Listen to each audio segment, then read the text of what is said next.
നമസ്കാരം, കലാകൗമുദി ഓൺലൈനിലേക്ക് സ്വാഗതം. KPCC അധ്യക്ഷൻ സണ്ണി ജോസഫ് MLA വളരെ മാന്യനാണ്. വളരെ നല്ല രീതിയിൽ സമചിത്തതയോടെ, അവധാനതയോടെ, പക്വതയോടെ സംസാരിക്കുന്നയാളാണ്. എന്നാൽ അദ്ദേഹം കോൺഗ്രസിൽ പേരിന് മാത്രം ഒരു പ്രസിഡന്റ് എന്ന അവസ്ഥയിലാണെന്നാണ് പല കോൺഗ്രസ് നേതാക്കളും പറയുന്നത്. കോൺഗ്രസിൽ കാര്യങ്ങളെല്ലാം തീരുമാനിക്കുന്നത്, KPCCയിൽ കാര്യങ്ങളെല്ലാം തീരുമാനിക്കുന്നതും നടപ്പിലാക്കുന്നതും 3 വർക്കിംഗ് പ്രസിഡന്റുമാരാണത്രേ. അങ്ങനെ KPCCയിൽ വർക്കിംഗ് പ്രസിഡന്റ് ഭരണമാണെന്നാണ് ഇപ്പോൾ കോൺഗ്രസ് നേതാക്കൾ ആക്ഷേപിക്കുന്നത്. AP അനിൽകുമാർ, PC വിശ്വനാഥ്, ഷാഫി പറമ്പിൽ ഈ 3 വർക്കിംഗ് പ്രസിഡന്റുമാരുമാണ് KPCCയുടെ ഭരണം മുഴുവൻ നടത്തുന്നത്. സണ്ണി ജോസഫിനെ പോലൊരാളെ നോക്കുകുത്തിയാക്കി ഇരുത്തിക്കൊണ്ട് അദ്ദേഹത്തിൻ്റെ അല്പം അനുഭവ സമ്പത്ത്, KPCC തലത്തിൽ പ്രവർത്തിച്ച അനുഭവ സമ്പത്ത് കുറവുള്ളയാളാണ് അദ്ദേഹം പാർട്ടിയിൽ വഹിച്ച പരമാവധി വലിയ പദവി എന്ന് പറയുന്നത് DCC അധ്യക്ഷ സ്ഥാനവും UDF ജില്ലാ ചെയർമാൻ സ്ഥാനവുമാണ്. പിന്നീട് അദ്ദേഹം MLA ആയി. അപ്പോൾ KPCCയിൽ പ്രവർത്തിച്ച് അദ്ദേഹത്തിന് പരിചയം കുറവാണ്. ഈ പരിചയസമ്പന്നമില്ലായ്മയെ അല്ലെങ്കിൽ പരിചയസമ്പത്തില്ലായ്മയെ മുതലെടുത്തുകൊണ്ട് ഷാഫി പറമ്പിലും AP അനിൽകുമാറും PC വിശ്വനാഥും തങ്ങളുടെ അജണ്ടകൾ നടപ്പാക്കുകയാണെന്ന ആരോപണമാണ് മറ്റ് കോൺഗ്രസ് നേതാക്കൾ ഉയർത്തുന്നത്. ഈ 3 പേരും KC വേണുഗോപാലിന് വേണ്ടപ്പെട്ട ആളുകളാണ്. അതിൽ AP അനിൽകുമാർ KC വേണുഗോപാലിൻ്റെ വിശ്വസ്തനാണെന്ന് മാത്രമല്ല, അദ്ദേഹം KCയുടെ കേരളത്തിലെ പ്രതിനിധി കൂടിയാണ്. കേരളത്തിലെ കാര്യങ്ങളെല്ലാം തീരുമാനമാക്കുന്നത് AP അനിൽകുമാറിലൂടെയാണ് KC വേണുഗോപാൽ.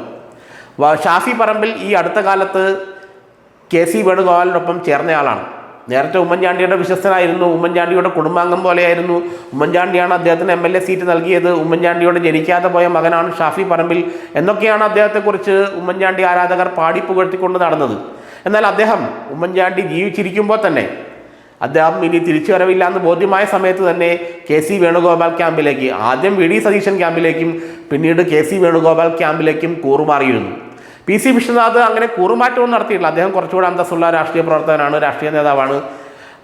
കാര്യങ്ങൾ വളരെ വിവച്ഛേദിച്ചറിയാൻ കഴിയുന്ന ആളാണ്. വളരെ ഇൻറ്റഗ്രിറ്റി ഉള്ള, അന്തസ്സുള്ള ഒരു രാഷ്ട്രീയ നേതാവ് തന്നെയാണ് PC വിശ്വനാഥ്. വലിയൊരു വാഗ്ദാനമായ മനുഷ്യനാണ് അദ്ദേഹം. അങ്ങനെ ഏതെങ്കിലും ഒരു നേതാവിൻ്റെ ഒരു പെട്ടിയെടുപ്പുകാരനോ അങ്ങനെ നേതാവിൻ്റെ പിന്തുണക്കാരനോ ഒന്നുമായി മാറിയിട്ടൊന്നുമില്ല. പക്ഷേ അദ്ദേഹത്തിന് നിർണായക റോള് KPCCയിലുണ്ട്. അദ്ദേഹം KPCCയുടെ വർക്കിംഗ് പ്രസിഡന്റ് എന്ന നിലയിൽ. പക്ഷേ ഈ പറഞ്ഞ പോലെ KC ക്യാമ്പിലേക്കോ അല്ലെങ്കിൽ മറ്റേതെങ്കിലും ക്യാമ്പിലേക്കോ കൂടുമാറി ഒരു രാഷ്ട്രീയ അന്തസ്സില്ലായ്മയെന്ന് അദ്ദേഹം കാണിച്ചിട്ടില്ല. അത്തരത്തിലുള്ള രാഷ്ട്രീയ അന്തസ്സില്ലായ്മ കാണിക്കുന്ന ആളല്ല PC വിശ്വനാഥ് എന്നാണ് അദ്ദേഹത്തെ അടുത്തറിയാവുന്നവരെല്ലാവരും പറയുന്നത്. എന്നാൽ ഈ 3 പേരും KPCC അധ്യക്ഷനെ മൂലക്കിരുത്തിക്കൊണ്ട് പാർട്ടിയുടെ നിയന്ത്രണം പിടിച്ചെടുത്തു എന്നാണ് ആരോപണം.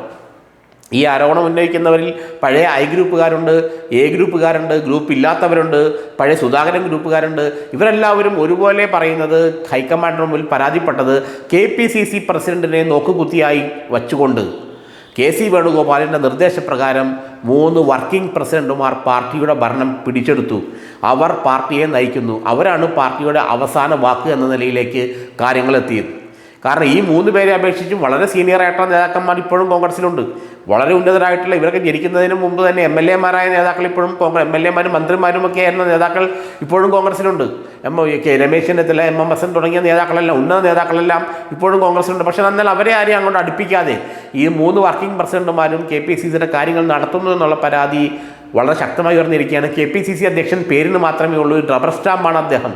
KC വേണുഗോപാലിൻ്റെ റബ്ബർ സ്റ്റാമ്പാണ് സണ്ണി ജോസഫ് എന്നും കാര്യങ്ങൾ നടത്തുന്നത് KC വേണുഗോപാലിൻ്റെ പ്രതിനിധികൾ എന്ന രീതിയിൽ അഭിനയിക്കുന്ന ഈ 3 പേരുമാണെന്നുള്ള കടുത്ത ആരോപണമാണ് ഹൈക്കമാൻഡിന് മുന്നിൽ കേരളത്തിലെ മറ്റ് ഗ്രൂപ്പ് നേതാക്കളെല്ലാവരും ഉയർത്തിയിരിക്കുന്നത്.